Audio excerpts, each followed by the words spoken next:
Assalamualaikum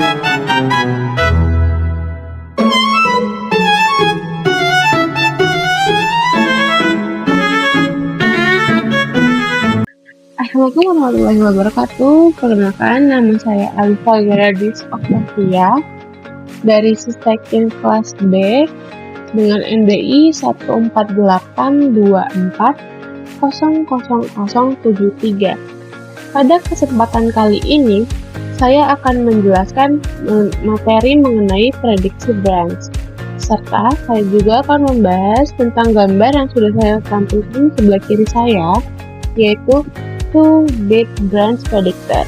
Seperti yang terlihat pada gambar di samping saya, kita akan membahas lebih tentang struktur dan fungsi CPU, khususnya pada topik pengaruh cabang bersyarat dalam eksekusi instruksi. Apa sih prediksi branch? Kalian sebenarnya udah sering nemuin kode program tentang prediksi branch, cuman mungkin kalian masih belum ngerti apa sih yang dimaksud dari prediksi branch ini. Saat sebuah program dijalani oleh CPU, seringkali kita mendapatkan instruksi bercabang seperti if, for, atau while, yang biasanya sering kita ketemukan pada codingan di Python, codingan sederhana di Python. CPU harus menentukan apakah akan melompat ke bagian kode lain, yaitu branch taken, atau tetap lanjutkan ke instruksi berikutnya, yaitu not taken. Jika CPU harus menunggu hasil cabang sebelumnya untuk melanjutkan, maka akan terjadi penundaan. Apalagi dalam sistem yang menggunakan pipelining, yaitu cara kerja CPU yang memproses banyak instruksi secara paralel. Untuk menghindari penundaan tersebut, CPU menggunakan branch prediction,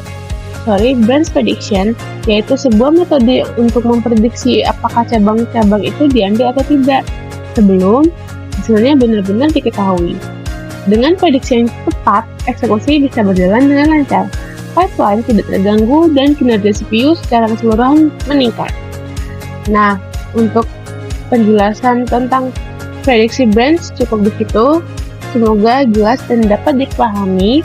Kita akan lanjut ke penjelasan tentang gambar di sebelah kiri saya, yaitu 2-bit branch predictor.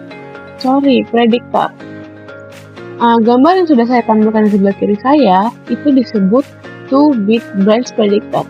Ini merupakan model prediksi yang menggunakan 4 state atau 4 keadaan untuk memperkirakan arah cabang. Nah, untuk penjelasan keempat state-nya, di sini ada 4 bulatan, itu yang disebut 4 state atau 4 keadaan. Jadi keadaan pertama dia itu predict taken yang sangat strong. Jadi karena dia pertama di sini dia strong, sedangkan yang kedua dia itu predict taken yang weak. Untuk yang ketiga di bawahnya predict taken ini adalah predict not taken, dia ini posisinya adalah weak. Nah, sebelahnya juga predict not taken. Gimana sih contoh transisi dan alur cara kerjanya? Dari predict taken yang strong yang pertama, jika hasilnya ternyata not taken, dia akan pindah ke predict taken yang kedua, yang tadi saya sempat sebut bahwa predict taken yang weak. Namun, jika salah, dia akan pindah ke predict taken not taken. Nah, jika benar, dia bisa kembali lagi ke stage sebelumnya. Inilah mengapa gambar yang ada di samping saya disebut 2-bit predictor, karena butuh 2 kali kesalahan berturut-turut untuk mengubah arah prediksi. Ini membuat sistem ini jadi lebih stabil, jadi tidak mudah merubah hanya karena satu kesalahan prediksi. Untuk kesimpulan pada pembelajaran kali ini adalah dari branch prediction, dia merupakan strategi penting dalam menjaga kelancaran eksekusi instruksi, terutama pada prosesor modern yang menggunakan pipelining. Nah, untuk gambar diagram yang ada di samping saya, yaitu adalah kita bahas contoh dari gambar yang sudah ada. yang memberikan prediksi lebih akurat dan stabil melalui sistem 4 stage.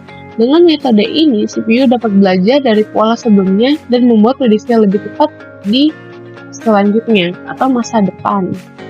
Jadi, teman-teman, semoga apa yang saya sampaikan dan saya terangkan dapat dipahami dan dimengerti oleh teman-teman sekalian.